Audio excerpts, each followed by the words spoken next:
tutabadilisha Kenya hii kwa mipango na miradi ya maendeleo na kwa umoja.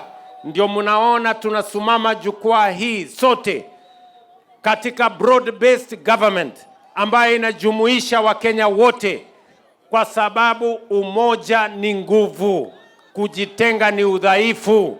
Ndio sababu hiyo tumekubaliana tunatembea pamoja, sambamba, kwa pamoja na kwa umoja, watu, wananchi, viongozi sote wa taifa letu la Kenya.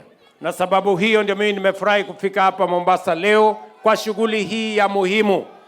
Mimi ninataka niwaeleze wale wa siasa mingi wakomeshe siasa kwanza, tufanye kazi.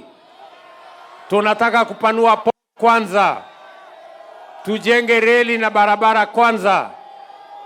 Hapa Mombasa mnahitaji maji, ni kweli ama si kweli?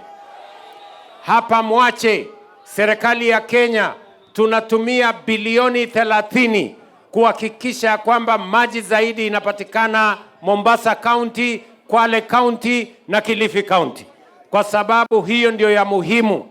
Kwa hivyo wale wa Pang'ang'a na Hekaya Sahabu Nuasi watupatie nafasi kwanza.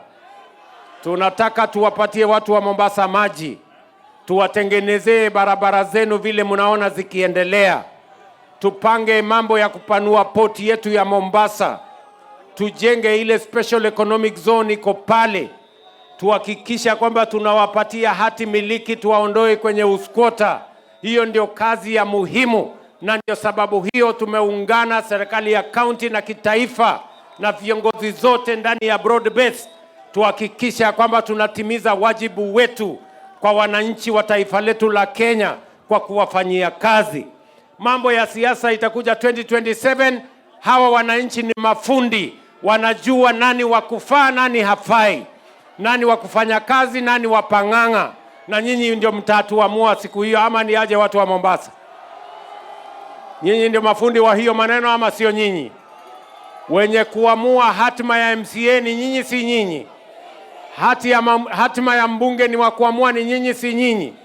Ya gavana na rais ni nyinyi, si nyinyi? Ni wale wataamua ama ni nyinyi bwana? Si ni nyinyi ndio mtasema? Basi watupatie nafasi wale watu, tufanye kazi ya wananchi wa Kenya kwanza. Wasituletee porojo. Kwanza watafute sera, watafute mpango, watafute agenda, ndio tukuje tushindane. Bure watazama mapema na asubuhi.